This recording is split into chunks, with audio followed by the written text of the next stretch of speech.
फिर आगे बोला, कृष्ण भगवान ने बोला, जड़ चेतन सब मैं ही तो हूं। हे अर्जुन, कहां तक मैं अपनी विभूति का वर्णन करूं। भगवान कृष्ण ने अर्जुन को क्या समझाया, मैं अपनी विभूति का वर्णन कहां तक करूं, जड़ चेतन सब मैं ही बना हूं। तो जब मैं ही बना हूं तो फिर क्या हम किसी की तरफ आकर्षित होंगे।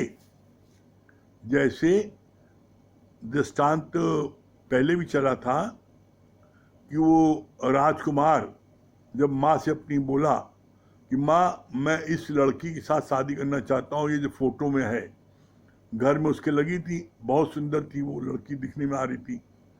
तो माँ ने बोला, बेटा ये जो है कुछ साल पहले तुम स्कूल में तुमने लड़की का रोल अदा किया था, ये लड़की तुम खुद बने हो।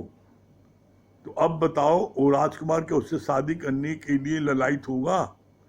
जब तक हम दूसरा देखते हैं तभी तक मेरा मन उधर ललायत होता है। जिस दिन हम अपना आप देखने लगेंगे तो मेरे मन में कभी भी अंदर में वासना उत्पन्न नहीं होगी। फिर आगे बोला, दादा भगवान ने कभी गुरुनाम नहीं रखा, सर्व को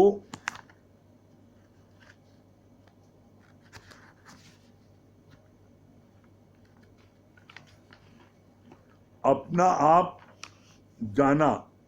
तो जो भी उनके सामने आता था प्रेम से अपना हृदय खोलकर रख देता था। यह है ज्ञान की स्थिति। बोला क्या है, जब आप अपना आप देखोगे तो फिर आप सर्व से प्रेम करोगे, किसी से नफरत नहीं करोगे, किसी से कम ज्यादा नहीं पड़ो। क्यों? बोला, जब कोई अपनी आत्मा में जागृत हो जाता है तो वो सब में अपना ही रूप देखता है। जो अपना रूप देखता है तो क्या परिणाम होता है, उसकी समदृष्टि हो जाती है और समभाव हो जाता है। वो सबको एक समान दिखता है, किसी में कोई ऊंच नीच उसके में भाव नहीं आता है। फिर आगे बोला, ये ज्ञान भी स्थित है श्रद्धा और विश्वास की नींव पर। ये सबसे इंपॉर्टेंट बात है। ज्ञान किसको लगता है? बोला, श्रद्धा और विश्वास की नींव पर यह ज्ञान टिका है। और इसमें भी एक बात और इसमें जरूरी क्या है, श्रद्धा और विश्वास। आपके मन में अगर श्रद्धा है तो कल अश्रद्धा भी हो सकती है। यहां पर अंधी श्रद्धा बोला गुरु ने। आपके अंदर यदि अंधी श्रद्धा है और विश्वास नहीं, अटूट विश्वास है, विश्वास भी अविश्वास में बदल सकता है, लेकिन जब अटूट विश्वास है तो फिर आपको मंजिल तक पहुंचने से कोई नहीं रोक सकता। क्यों? श्रद्धा अंधी होती ही है। एक बार अंधी श्रद्धा हो गई, गुरु मेरा भगवान है, तो अब कोई कितना भी श्रद्धा को तोड़ना चाहे वो नहीं तोड़ सकता है। और यदि सिर्फ श्रद्धा है तो श्रद्धा टूट भी सकती है। इसी तरह विश्वास है, विश्वास टूट सकता है, लेकिन अटूट विश्वास वाले का कभी भी नहीं टूट सकता। इसीलिए बोला, ये ज्ञान भी स्थित है किस पर? श्रद्धा और विश्वास की नींव पर। इसी पर ही ज्ञान टिका हुआ है। फिर आगे बोला, गुरु ने एक शिष्य को कहा, यहां से हट जा, क्योंकि वो दूसरे से बात कर रहे थे। वो हट गया, विकारों से, देह से, जगत से, सबसे हट गया। यह है उत्तम जिज्ञासु के लक्षण। दूसरा है मध्यम जिज्ञासु। मध्यम जिज्ञासु प्रश्नोत्तर करके आगे बढ़ता है, पर कनिष्ठ जिज्ञासु बहस ही करता रहता है, बुद्धि और मन चलाता ही रहता है, बुद्धि और मन चलाता ही रहता है अंत तक। यहां पर बताया, तीन बात बोली। जिज्ञासु तीन प्रकार के होते हैं। अपने को आप चेक करो कि आप किस श्रेणी में आते हो। पहला जिज्ञासु कौन सा है? उत्तम जिज्ञासु। उत्तम जिज्ञासु क्या है? गुरु ने कहा हट जा, गुरु बात कर रहे थे तो बोला हट जा, तो वो सारे विकारों से हट गया, देश उपराम हो गया, जगत की सारी बातों से हट गया। तो जो उत्तम जिज्ञासु होते हैं वो इशारे पर ही गुरु के सत्कार कर बैठते हैं और मंजिल को प्राप्त करते हैं। दूसरा मध्यम जिज्ञासु कौन से हैं? जो प्रश्न उत्तर करते हैं, कोई बात समझ में नहीं आती है, गलत लगती है, तो गुरु से प्रश्न करते हैं, गुरुजी आपने कहा कि सागर का पानी मीठा, तो मैंने तो सागर पानी चखा, वो एकदम खारा है, आप मीठा कैसे कहते हैं? तो बोला गुरु कहो हाँ जी हाँ, नम्रता भाव से आप पूछ सकते हो। तो मध्यम जिज्ञासु क्या है? वो पूछता है, गुरुजी आपने कहा सागर का पानी मीठा, तो ये मीठा कैसे है? तो गुरु बताएगा, समझाएगा कि बादल जो है, सूर्य जो है, वो जो है समुद्र से पानी सोखते हैं, बादल बनता है, और फिर वो पानी जब बादल ले जाकर बरसाता है तो वो पानी जो है समुद्र का मीठा होकर बरसता है, बरसात पानी मीठा होता है, और वो पानी मिलता कहाँ से? समुद्र से। तो बोला गुरु कहे सागर का पानी मीठा, तो कहो हाँ जी हाँ। तो मध्यम श्रेणी के जिज्ञासु कैसे हैं? वो जो है वो गुरु से अपनी बात को पूछ करके, प्रश्न को पूछ करके हल कर लेते हैं और आगे बढ़ते हैं। लेकिन तीसरे नंबर के जो बोला, तीसरे नंबर के जिज्ञासु कैसा है? जिज्ञासु, वो जिज्ञासु जो है कनिष्ठ जिज्ञासु। कनिष्ठ जो है, ये जो है जिज्ञासु जो है कैसा होता है?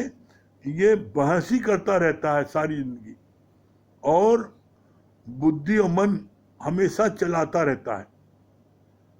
गुरु को ये नहीं करना चाहिए, गुरु को इससे भजन नहीं गवाना चाहिए था, हम उससे अच्छा भजन गाते हैं, हमसे गवाना चाहिए था, हमको पूछना चाहिए था, हम ज़्यादा पुराने हैं, हमको अपनी गाड़ी बैठाना चाहिए था, उसको नए वाले को क्यों बैठा लिया? गुरु भी यहाँ पक्षपात करता है, गुरु भी जो है यहाँ पैसा रुपए देखता है, गुरु भी यहाँ पर लड़की लड़का देखता है, मतलब उसकी दूसरी दृष्टि है। कनिष्ठ जिज्ञासु जो है वो कभी भी गुरु को भगवान करके नहीं देखता, और ये ज्ञान टिका ही है श्रद्धा और विश्वास पर। जब तक आपके मन में अंधी श्रद्धा और अटूट विश्वास नहीं होगा गुरु मेरा भगवान है, तो भगवान भी उतर आए तो आपको ज्ञान नहीं दे सकता। तो जो कनिष्ठ जिज्ञासु होते हैं वो हमेशा बहस करते रहते हैं, और उनकी बुद्धि और मन हमेशा चलता रहता हर बात पर। तो यहाँ पर गुरुजी ने बड़ा अच्छा समझाया, कहा कनिष्ठ जिज्ञासुओं को बताया, समझाया कि तुम कौन हो? तुम गुरु से शिक्षा लेने आए हो कि तुम गुरु को बताने आए हो? पहले ये तय कर लो। अगर गुरु से शिक्षा लेने आए हो तो शिक्षा लो। तुम गुरु के किसी भी कार्य में क्यों टोक टाक करते हो? तुम गुरु के किसी कार्य में क्यों सोचते हो खराब किया अच्छा किया? अरे गुरु जो भी करता है उसके पीछे कोई न कोई रहस्य होता है। कोई आईसीयू का पेशेंट है तो गुरु पहले सारे मरीज को छोड़कर उसको देखता है। गुरु को किसी से कुछ नहीं चाहिए। गुरु जो है जो भी सर्व के हित के लिए उचित होता है वो बिना किसी संकोच के उस कार्य को करता है। अभी चूंकि तुम उस ऊंचाई तक नहीं पहुंचे हो इसलिए तुम्हें हर कार्य में गुरु के दोष नजर आता है। तो बोला दोष दृष्टि वाला कभी भी वो मंजिल को प्राप्त नहीं कर सकता और कभी वो मुक्त नहीं पा सकता। क्यों? दोष दृष्टि वाला जो है वो हमेशा दोष देखता है। तो भगवान ने इसके लिए बहुत उसको समझाया, बड़ी करुणा हुई भगवान को ही। भगवान ने कहा कि तेरा की अगर तुम्हारे मन में मान लो आता है गुरु ने गलत किया तो गुरु ने उसके लिए भी कह दिया है कि गुरु की करनी गुरु भरेगा और चेले की करनी चेला भरेगा। तू क्यों भय उदास? तुम उदास क्यों होते हो? तुम गुरु के कर्म में क्यों जा रहे हो? अरे तुम काजी मुल्ला हो। गुरु ने जिसको भी सत्संग के लिए बैठाया है तो गुरु ने उसकी सारी परीक्षा ले ली है और गुरु को सारी परीक्षा दे के बैठा है। तुम अपना क्यों दिमाग खराब कर रहे हो, अपना क्यों जीवन खराब कर रहे हो?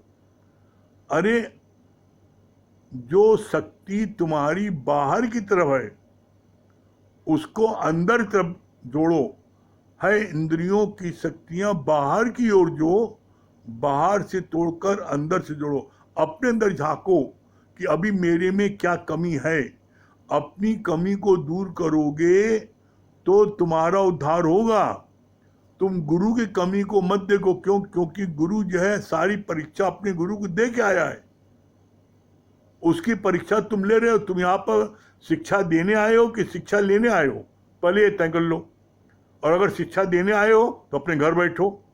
शिक्षा देने आए हो तो फिर जो है तुम गुरु के मानते हो।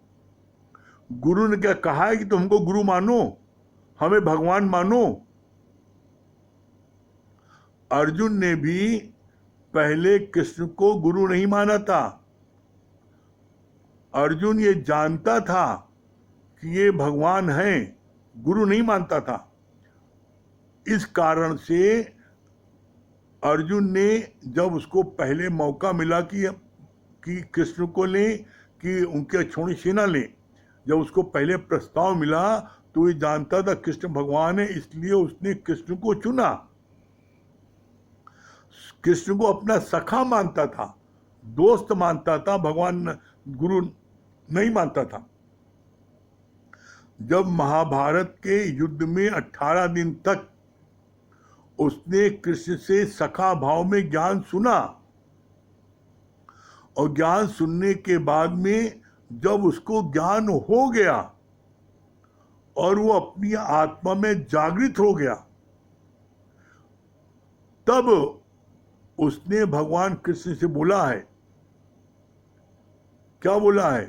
तब उसने कहा है कि आपके आध्यात्मिक ज्ञान से अब मैं अपने स्वरूप में स्थित हूं। अब मुझे अपनी स्मृति आई है कि मैं कौन हूं।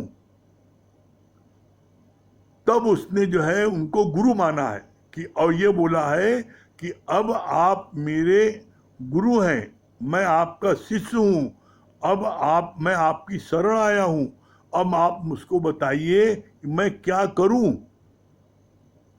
मैं युद्ध करूं न करूं। तब भगवान ने उसको समझाया है, मैंने तुमको ज्ञान दे दिया, मैं युद्ध करूं, तुमसे कहूं युद्ध करूं और तुम युद्ध में मारे जाओ, तुम्हारे को नुकसान हो, तो तुमको हमको इन्होंने कहा था, मैंने युद्ध किया। भगवान ने कहा मैं ये नहीं कहता तुम युद्ध करो, युद्ध न करो। मैंने तुमको दोनों परिस्थिति से अवगत करा दिया कि तुम्हारे सामने इस समय युद्ध तुम्हारे ऊपर थोपा गया है।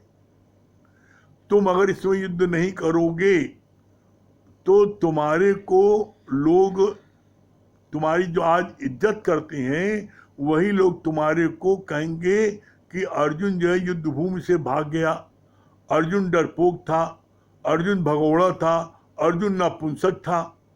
तो तुम्हारा क्षत्रिय खून खौलेगा और तब तुम उस समय युद्ध करने के लिए दौड़ोगे। तो बोला उस समय धर्म युद्ध नहीं होगा, उस समय तुम्हारे अहंकार के युद्ध होगा। अभी धर्म युद्ध है, अभी तुम युद्ध करना नहीं चाह रहे, युद्ध तुम्हारे पर थोपा गया है। और इस समय तुम अगर युद्ध करते हो तो तुम जो तुम्हारे मन में गलत फहमी है कि मैं उनको मारूंगा, अभी तुमने बोला मुझे अपनी स्मृति आई है। जब तुम अपनी आत्मा में जागृत हो गए हो तो आत्मा न किसी को मारती है न मरती है, न तुम मारने वाले हो न मरने वाले हो। और अगर युद्ध करते हो, युद्ध में ये कैसे पता कि कौन जीतेगा? तुम जीतोगे वो जीतेंगे। तो ऐसे में युद्ध करना तुम्हारा धर्म है, तुम युद्ध करो। और युद्ध करने पर अगर तुम्हारे को वीरगति प्राप्त हुई, तुम्हारे को वीरगति प्राप्त हुई तो क्या होगा? तुम जो है तुमको मुक्ति मिलेगी, वीरगति प्राप्त होगी तो तुम जो है तुम्हारे को मुक्ति मिलेगी। क्योंकि जो धर्म युद्ध में जो लोग मारे जाते हैं उनको सीधे मुक्ति मिलती है, भगवान से मिलते हैं वो। और तुम वीरगति को प्राप्त होगे, वीरगति को प्राप्त होगे, तुम्हारा बहादुर भी नाम आएगा और तुम परमात्मा से मिलकर एक होगे।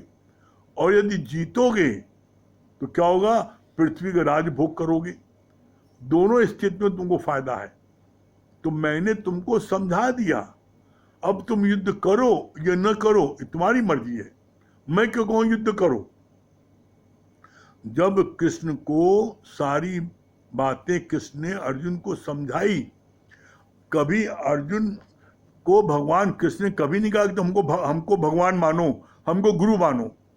गुरु ने आज तक क्या आपसे कहा है हमको गुरु मानो? जब आप रोज रोज ज्ञान सुनते हो और आपके अंदर में कोई मन में बात आती है और गुरु उस चीज को बताता है, कोई मन में आपके प्रश्न आता है उसका उत्तर दे देता है, तो आपके मन में तब ये धीरे धीरे विश्वास होने लगता है कि गुरु मेरा भगवान है, गुरु मेरा अंतर्यामी है।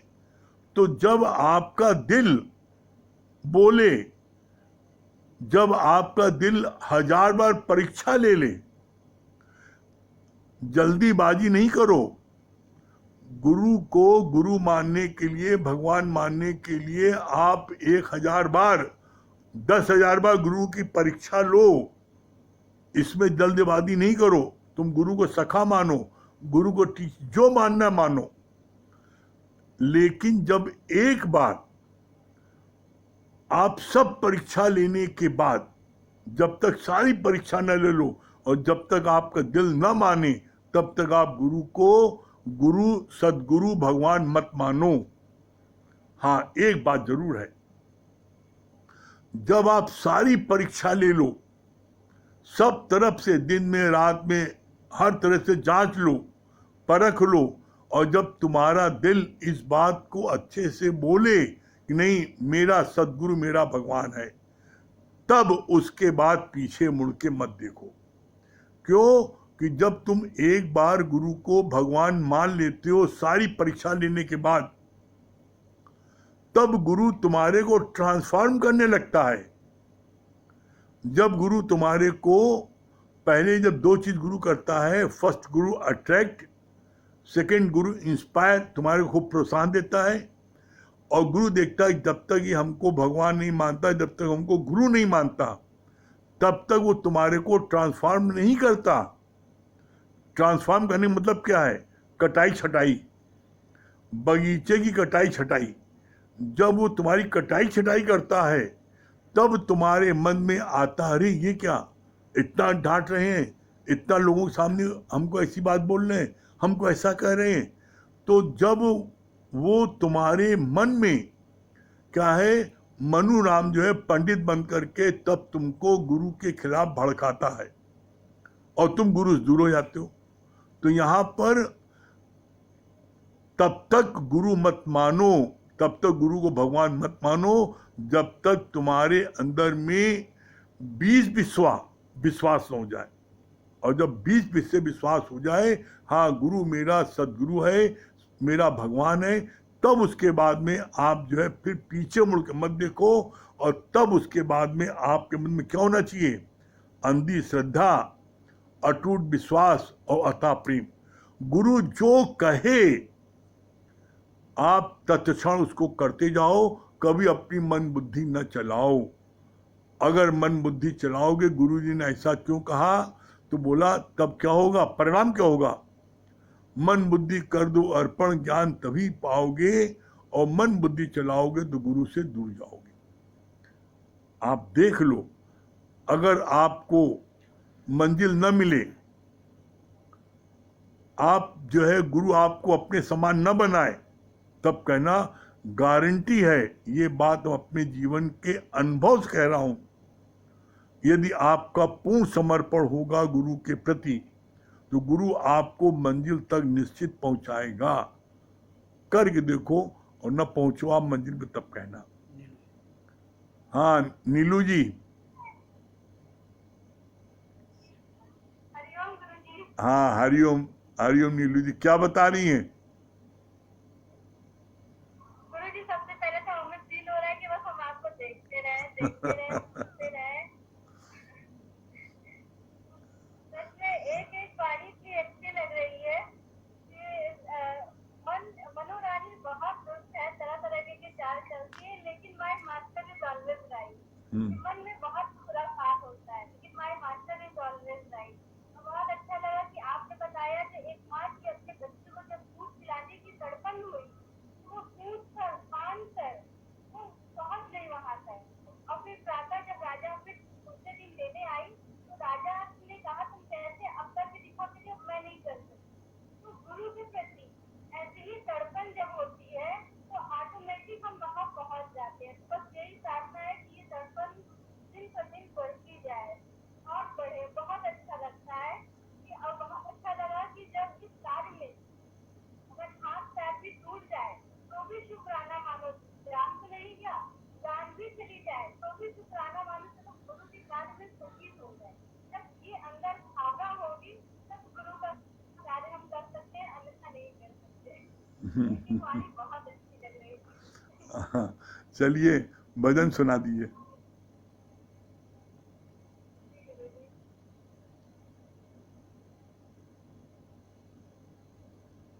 मुझे तूने सच्चे गुरु सब कुछ दिया है, तेरा शुक्रिया है, तेरा शुक्रिया है।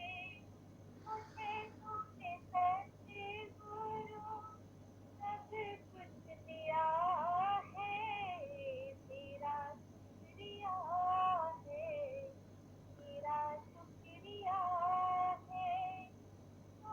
भी दिया है, अच्छा दिया है, तेरा शुक्रिया है, तेरा शुक्रिया है। न मिलती अगर मुझको ये करुणा तेरी, दुनिया में क्या थी औकात मेरी। न मिलती अगर मुझको ये करुणा तेरी, दुनिया में क्या थी औकात मेरी। तुम्ही ने तो जीने के काबिल किया है, तेरा शुक्रिया है, तेरा शुक्रिया है।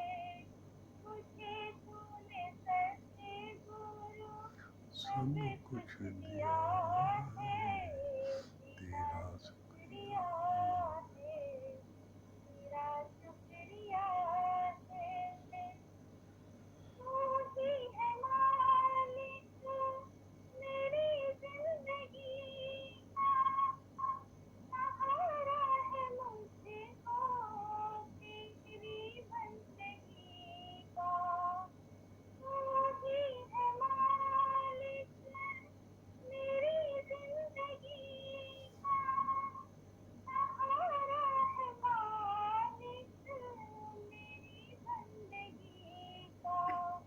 जो कुछ लिया है, जो कुछ दिया है, तूने ही दिया है, तेरा शुक्रिया है, तेरा शुक्रिया है। शर्मा तूने मुझे सच्चे गुरु सब कुछ दिया है, तेरा शुक्रिया है, तेरा शुक्रिया है। मिला है खजाना दौलत तुम्हारी, जीवन भैया खिली है अब हमारी।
हरिओम।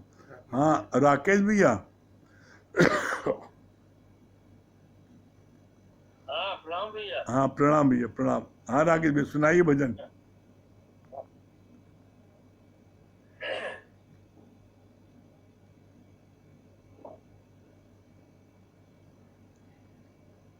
दाता तेरे सुमिरन का वरदान जो मिल जाए, दाता तेरे सुमिरन का वरदान जो मिल जाए, मुरझाई कली दिल की, मुरझाई कली दिल की, एक आन में खिल जाए, दाता तेरे सुमिरन का, दाता तेरे सुमिरन का। ये सुनते हैं तेरी रहमत, दिन रात बरसती है,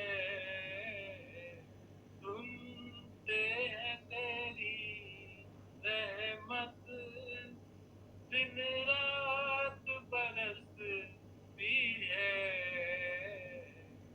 एक बूंद जो मिल जाए,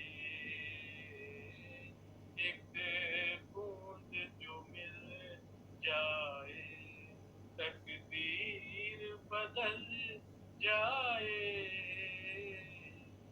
दाता तेरे सुमिरन का वरदान जो मिल जाए, दाता तेरे सुमिरन का। ये मन बड़ा चंचल है, चिंतन में नहीं लगता, ये मन बड़ा चंचल है, चिंतन में नहीं लगता, जितना इतम जाऊं, जितना इतम जाऊं, उतना ही मचल जाए, दाता तेरे सुमिरन का वरदान जो मिल जाए, मुरझाई कली दिल की, मुरझाई कली दिल की, एक आन में खिल जाए, दाता तेरे सुमिरन का, दाता तेरे सुमिरन का। हे मानव तू दिल से प्रभु नाम का सुमिरन कर, हे मानव तू दिल से प्रभु नाम का सुमिरन कर, दोषों भर जीवन का, दोषों भर जीवन का, कांटा जो निकल जाए, दाता तेरे सुमिरन का, मंगल भैया का मिलता है ठीक है, नहीं तो मिनी मार जाता है दोनों की मिला। हे भक्ति के फूलों से दामन तो मेरे भर दो, हे भक्ति के फूलों से दामन को मेरे भर दो,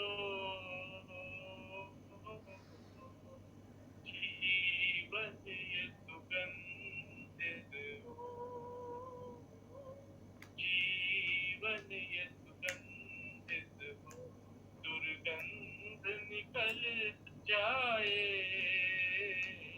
दाता तेरे तो रंग का वरदान जो मिल जाए मुरझाई कली दिल की मुरझाई कली दिल की एक रान में मिल आए आता तेरे तो रंग का दाता तेरे तो रंग का बहुत सुंदर राकेश भैया। हाँ मंगल सिंह भैया, मंगल भैया, हाँ मंगल भैया क्या बता, हाँ मंगल भैया क्या बता रहे हैं? हाँ आज आ रही है, आवाज आ रही है। हाँ हाँ आवाज भी आ रही है, आप बहुत अच्छे लग रहे हैं। क्या बता रहे हैं, क्या अच्छा लगा? हमें तो बस वो लाइन आपकी चरणों पर यही रहता है कि मेरे एहसान का बदला चुकाया जा नहीं सकता। अगर मुझको ना तू मिलता तो मेरा मुश्किल गुजारा था। दिन भर यही बिल्कुल कहते रहते, सही बात है। और लक्ष्मी जी कहाँ है? डूबे रहते हैं। हाँ इसी तरह प्यार में डूबे रहिए बस। हाँ लक्ष्मी जी कहाँ है? हाँ वाह लक्ष्मी जी वाह, हरिओम। हाँ क्या बता रही है लक्ष्मी जी?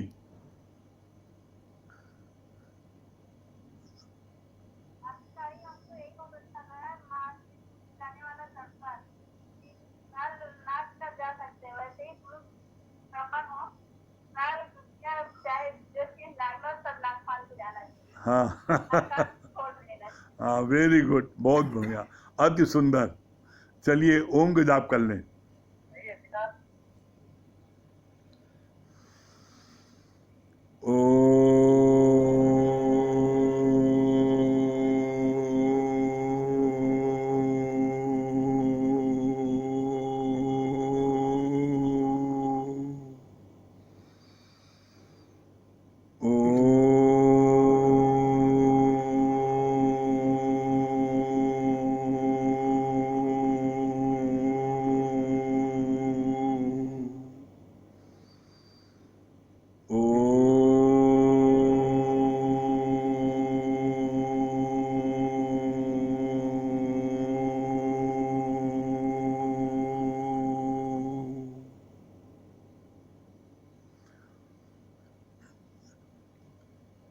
सभी प्रेमियों को हरिओम।